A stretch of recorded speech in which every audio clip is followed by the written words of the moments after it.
Seja bem-vindo a mais uma edição do Abre Aspas. Hoje nós temos aqui na nossa redação do podcast o engenheiro eletricista Tony Ângelo Vieira, proprietário da T8M Energia Solar, especialista em energia fotovoltaica.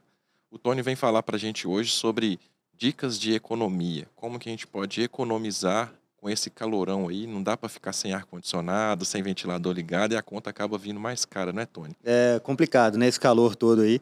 E, né, adicionando aí a apresentação, né, eu também faço parte da Associação Comercial de Valadares. Um prazer muito grande estar aqui. Obrigado pelo convite mais uma vez. Faço parte da Frente Mineira de Geração Distribuída também, como sempre, colaborando para que todo o setor de energia solar cresça no Brasil. E estamos há 10 anos envolvidos nesse mercado, trabalhando muito com energia solar e também com eficiência energética. Então, um prazer muito grande meu estar aqui para poder bater esse papo com vocês. Tá? Então, vamos lá. Seja bem-vindo, viu? É um prazer ter você aqui com a gente. Obrigado, obrigado. Então, vamos lá falar sobre economia. Com esse calor todo, as pessoas devem estar notando que as contas de energia estão subindo, né? A gente tem identificado recorde atrás de recorde de temperatura. E com isso, além disso também, cada vez mais a gente tem locais climatizados, né? Empresas, residências, as pessoas vão aumentando o seu conforto, né? E com isso a conta de energia também. Existem várias possibilidades para se economizar, mesmo com aparelho de ar-condicionado, né? Tem um mito muito grande que as pessoas acham que o ar-condicionado consome muito mais que o ventilador. Tem aparelho de ar-condicionado, marca de ar-condicionado, que consome até menos do que um aparelho. Um aparelho vai consumir menos do que um ventilador, tá? Tem uma determinada marca que ela é mais cara, né, inclusive, mas com relação ao custo da energia, ele é menor. E tem aparelhos também, como aparelhos inverter, que vão trazer uma economia de até 40%, vai depender também do modelo e do seu dimensionamento. Né? Então, isso pode, a simples troca de um equipamento mais antigo, atualizando ele por equipamentos que são desse modelo inverter, pode aí trazer uma economia na conta de energia. Né? E é claro, cada vez mais a gente vai vendo também possibilidades de automação, né? Equipamentos que vão otimizando aí as suas soluções, de forma que você pode ligar, muitas vezes, um aparelho de forma remota. Opa, eu vou estar indo para casa em certo horário, ao invés de você chegar lá e ligar ele na potência máxima, você já liga pelo aplicativo. Isso tudo vai trazendo maiores possibilidades. E fora que outros equipamentos também dentro da residência, que também trazem o consumo, né? O chuveiro elétrico, por exemplo, nessa época do calor, né, a gente até economiza, mas no inverno vai utilizar o chuveiro. Então tem muitas pessoas que acabam colocando ali também aquecedor solar, que isso vai ajudar também no consumo de energia. É comum nessa época do ano a gente acabar gastando mais, esse período de verão, de calor? Ou você acha que no inverno também o consumo sobe? Tem alguma época que a gente acaba gastando mais energia ou é o ano todo mesmo? Não, aqui Valadares é quente, né, boa parte do ano, mas o verão aqui realmente, para a gente poder ficar aí mais tranquilo, acaba consumindo mais ar-condicionado, os equipamentos, mesmo pessoas que não têm ar-condicionado veem as suas contas subindo, porque a geladeira vai exigir mais do seu motor, né, que é também outra coisa que é uma atuação para a eficiência energética, também trocar outros equipamentos, né, tem locais que tem padaria, por exemplo, supermercados, açougues, que tem muitos aparelhos, freezers, por exemplo, também vão consumir mais energia, mesmo não tendo ar-condicionado, porque vai precisar de operar mais o motor para poder chegar naquela temperatura desejada, né? Então, tudo isso associado aí, de repente, a uma melhoria, uma troca de equipamentos, né? Isso pode ajudar na economia e também iluminação, LED, né? Mas essa época do ano, a gente tem um consumo maior de energia, principalmente devido aí à temperatura estar maior, né? A gente nota isso de novembro para frente. Novembro até final de março, a gente normalmente nota aí um consumo muito maior de energia. E, por incrível que pareça, fevereiro é o mês que bate o pico de consumo, bem como também bate o pico de geração. Muitas vezes, fevereiro gera mais energia até do que dezembro e janeiro, mesmo tendo menos dias. E você falou assim sobre o período do ano, mas existe algum período do dia que a energia fica mais cara ou não? Para o consumidor comum, não. Para o consumidor comum, consumidor cativo, o custo da energia é o mesmo, né, durante o dia, durante o mês. Agora, algumas empresas têm, sim, tarifas que são horárias, né? A gente tem a tarifa comum e a tarifa do horário de ponta. A HFP, que é a tarifa do horário fora de ponta, mas normalmente isso é só para empresas com consumo de energia maior. O consumidor comum ainda não tem essa possibilidade.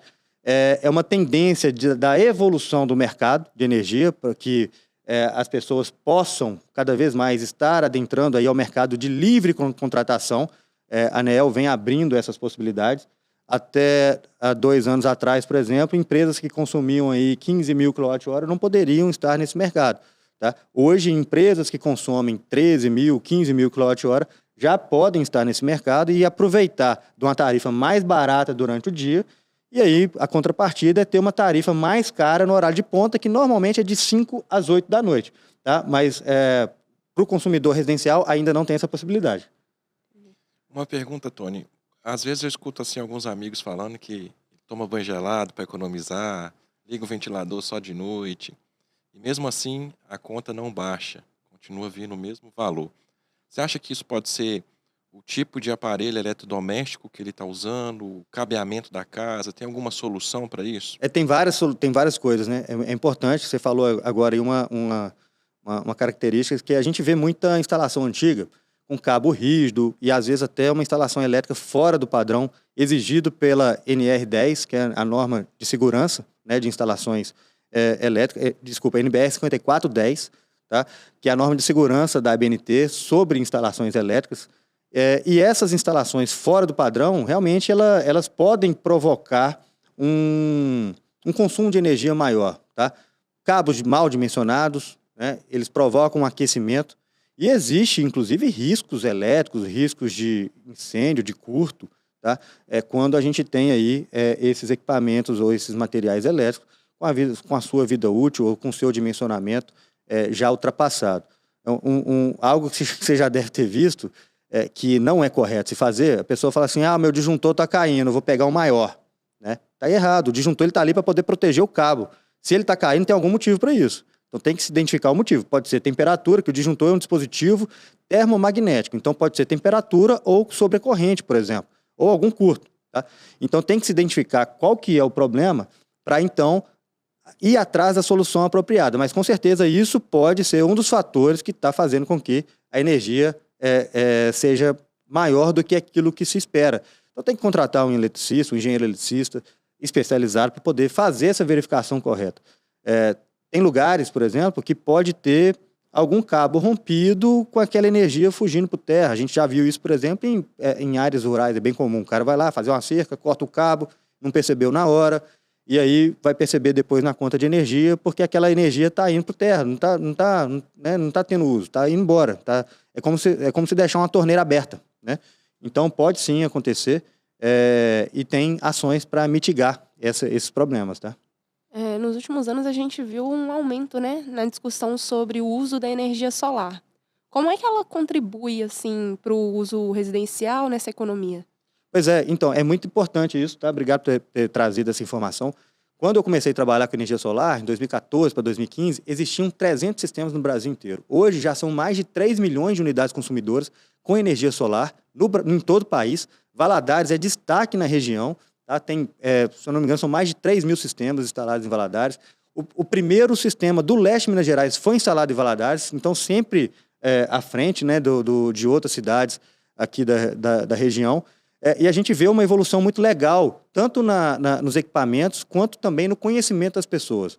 Hoje a gente tem sistemas fotovoltaicos com preços muito mais baratos do que de 3 anos atrás, por exemplo. Então, ficou muito acessível, tá? E acho que até a participação também de instituições financeiras, né, o Sicob e outras instituições, por exemplo, trazem facilidade de financiamento, de forma que a pessoa pode fazer um financiamento e 9 de 10 vezes ter uma parcela igual ou menor ao valor da conta de energia. Então, são 3 principais fatores que identificam a possibilidade de uma pessoa ter uma usina. Primeiro, ela precisar da energia. Segundo, ela ter onde instalar essa usina, ter um telhado ou uma fazenda onde pode colocar no solo, né, com a estrutura de solo. E terceiro, ter uma capacidade de fazer o pagamento ou de se fazer o financiamento. Então, a pessoa não precisa nem tirar dinheiro do bolso para poder ter sua usina. E hoje, com a redução de preço e com essas facilidades bem como com a evolução dos equipamentos, facilitou demais o acesso. A gente tem hoje sistemas com microinversores que são muito mais maleáveis, você pode colocar em local com sombreamento, pode colocar em sistemas em menor tamanho também, com 2, com 4 placas. Então, isso aumentou muito a possibilidade das pessoas terem aí acesso à sua própria geração de energia. E não tem, assim, motivo para a pessoa que tem esses 3 pontos que eu coloquei, não tem motivo para não colocar, né? Vou colocar aqui e vou fazer uma pergunta para você. Quando você comprou sua casa, ou você mudou para a casa que você está hoje, você teve como escolher quem que ia fornecer energia para você? Então, a concessionária de energia está te fornecendo essa energia. Você não teve escolha, né? E tem quanto tempo que você mora na casa que você está hoje? 8 anos. 8 anos, né? Qual que é o valor da sua conta de energia? 223. 223, tá. Então, hoje a gente consegue instalar um sistema que vai economizar para uma conta dessa aí pouco mais da metade, tá? Então, vou fazer aqui uma conta de cabeça, né? Então, hoje a gente consegue instalar uma usina e você vai economizar aí R$110, por aí. Vamos fazer um cálculo mais pessimista. Vamos colocar R$120. Tá. Voltando 8 anos atrás, né? Então são 96 meses. 96 vezes 120, 96 vezes 120 é como se você tivesse gasto aí R$11.500. O que você faria com R$11.500 a mais no bolso hoje? Então vamos lá. Quando a gente pega esse valor, né, e voltando 8 anos atrás, se você tivesse tido uma opção ou uma possibilidade de colocar a sua própria usina geradora e passar a gerar de forma limpa e sustentável, de forma que você ia pegar R$120 e colocar lá numa poupança ou numa aplicação, ou de repente juntar um dinheirinho para poder trocar uma moto, fazer uma viagem. Entre a concessionária de energia e você ter essa opção, qual a opção que você escolheria? Essa opção, a última, né? Pois é, porque depois você vai fazer um financiamento, com 5 anos, provavelmente, essa usina sua já estaria paga, né? Então, você vai trocar a parcela pelo seu... vai trocar a conta de energia pela parcela, né? E o equipamento ele tem garantia de até 25 anos. Então, é um investimento muito inteligente, né? E muito acessível. Então, a gente falou aqui que uma usina dessa, tá? Desse porte seu, deve custar aí perto de R$9.000, tá? Quando a gente pega aí a maior parte dos consumidores que a gente vê, das contas, das propostas que a gente faz, vamos falar aí que o consumidor residencial, em grande parte, consome perto de 500 kWh, 600 kWh. Uma usina dessa custa hoje R$15.000, né? Então, é algo que com 48 meses você já consegue pagar, né? E não é como se você estivesse adquirindo uma nova dívida ou fazendo um investimento, comprando um carro novo. Essa dívida você já tem, né? De forma que, quando você faz um financiamento, você está travando o valor dessa dívida. Porque a energia sobe aí de 6% a 10% todo ano. Se você fizer o financiamento, não, você travou o valor da sua parcela e você já sabe quanto que você vai pagar. Então, é um investimento que, com apoio aí dos bancos, né, toda essa possibilidade, facilita muito o acesso. Sim. Você falou sobre a existência desses sistemas mais modernos, digamos assim. Um deles é o fotovoltaico, né? Isso. Então, a gente tem aí sistemas fotovoltaicos que são compostos principalmente pelos módulos fotovoltaicos e os inversores ou microinversores, né? E basicamente qual que é o funcionamento, né? As placas fotovoltaicas que são instaladas no telhado, elas vão captar a energia do sol e vão, a partir dali, produzir uma energia em corrente contínua. Daí você precisa dos equipamentos que são chamados de inversores para poder fazer essa conversão da energia e você continua tendo energia da CEMIG, tá? Porque o sistema vai utilizar a rede da CEMIG para poder injetar essa energia tanto na sua casa quanto na própria rede. De forma que, em momentos do dia que você está produzindo energia lá, por exemplo, você poderia estar produzindo energia na sua casa hoje, você está aqui trabalhando, né? De forma que a energia vai para a rede, quando você voltar para casa, você pega essa energia de volta. Então, é um formato de crédito e débito, né? No final do mês, você vai pagar a conta só se você consumir mais energia do que você produziu. E é claro que existe, como você utiliza da rede da concessionária, existe uma taxa mínima que você tem que pagar, né? E aí, no caso de um sistema residencial do seu porte, geraria em torno de R$80, R$90. Né? E falando assim mais sobre sistemas inteligentes, a gente vê essa evolução tanto dos equipamentos, dos inversores, tá? Quanto também dos módulos fotovoltaicos, que cada vez vão ficando mais eficientes. Não é tudo igual. Quando você for comprar, tem que avaliar, né? Eu costumo comparar, para facilitar o entendimento, com o celular. A gente tem um celular, o iPhone 16 Pro Max, e tem um outro celular mais simples, que vai custar aí em torno de R$1.000. Né? Todos os dois ligam, mas não quer dizer que os dois são a mesma coisa. Né? Um vai ter muito mais tecnologia, com fotovoltaica é a mesma coisa. Um vai ter mais tecnologia, mais segurança, maior garantia, maior possibilidade de gerar energia. Nessa maior tecnologia tem equipamento, por exemplo, que você consegue ver cada placa separadinha uma da outra. Então, se der algum problema, você vai saber exatamente onde está esse problema. E com essa evolução da tecnologia, eu viajo muito, né? Eu cheguei ontem dos Estados Unidos, fui visitar uma feira, visitei várias plantas fotovoltaicas lá. A gente vê que essa evolução e a segurança é importante para lá, então a gente tenta trazer sempre essas novidades para cá também, trabalhando com equipamentos que são de ponta no mundo inteiro. A gente tem isso aqui hoje, como microinversores, inversores com otimizadores. Tá? Então a gente já há 7 anos trabalha com essa tecnologia, que é número 1 lá nos Estados Unidos. Então, nós somos pioneiros nessa tecnologia aqui na região. E com relação à evolução dos módulos, das placas fotovoltaicas, por exemplo, a gente vai vendo o aumento da potência, o aumento da eficiência, e cada vez mais essa tecnologia vai trazendo mais resultado para quem vai investindo. Então, assim, tem muita diferença, e muitas vezes um equipamento mais barato não vai te trazer no longo prazo o resultado que o outro vai. Quando a gente volta a falar de tecnologia, por exemplo, algo que evoluiu demais foram as baterias. Hoje a gente tem um sistema fotovoltaico com baterias que o custo é o mesmo custo que o equipamento de 4 anos atrás, sem bateria. Então, hoje você consegue ter uma bateria de lítio-ferro-fosfato, a mesma bateria que tem aí nos carros elétricos, totalmente segura, com vida útil de 15 anos para cima, de forma que você consegue aí ter ao mesmo tempo a segurança energética e, é claro, também colaborar um pouquinho com a rede. Né? Ao invés de você colocar toda a energia lá na CEMIG, você pode colocar na sua bateria, e aí, na hora que acabar a energia, você vai utilizar essa energia que está na bateria para poder manter seu ar-condicionado. Semana passada mesmo, a gente mora aqui em Valadares, lá na minha rua ficou sem energia. Né? Eu estava viajando, mas a esposa passou calor a noite inteira, então uma noite mal dormida. E a gente tem instalado essas baterias aqui, principalmente para trazer esse conforto e a segurança energética. Quando a gente fala de residência, é mais conforto, segurança. Né? A gente coloca a bateria para poder alimentar parte de iluminação e tomadas da casa. Isso envolve também a alimentação de sistema de segurança, como câmeras, né? Internet, TV, fora as lâmpadas. E a gente pode colocar até aparelho de ar-condicionado para a bateria também alimentar. E aí, de forma que a pessoa não fica sem energia.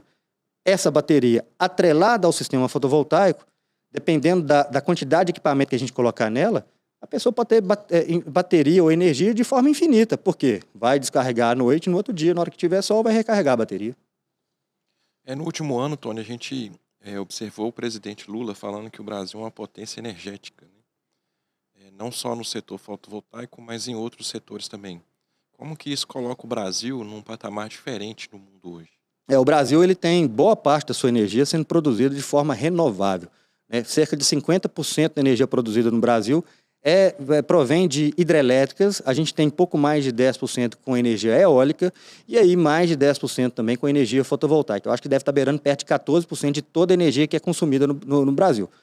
Quando a gente compara com outros países, a gente pega, por exemplo, os Estados Unidos, que boa parte vem da queima de petróleo, carvão, né, outras energias que são mais poluentes. Então, o Brasil já é muito favorecido com relação à sua capacidade de geração de energia.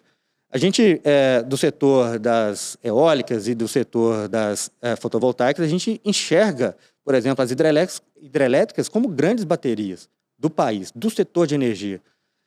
Fotovoltaico e eólico são energias que são intermitentes. Né? E é claro que para a segurança nacional de energética, é importante se ter também termoelétricas. Em algum momento você pode ter momentos de seca. E aí a gente tem as energias eólicas e fotovoltaicas consideradas intermitentes. Por quê? O sol é só durante uma parte do dia e o vento não é constante da forma que os geradores eólicos precisam durante todo o dia. Né? E não é todo o país que a gente consegue instalar geradores eólicos. São investimentos gigantes.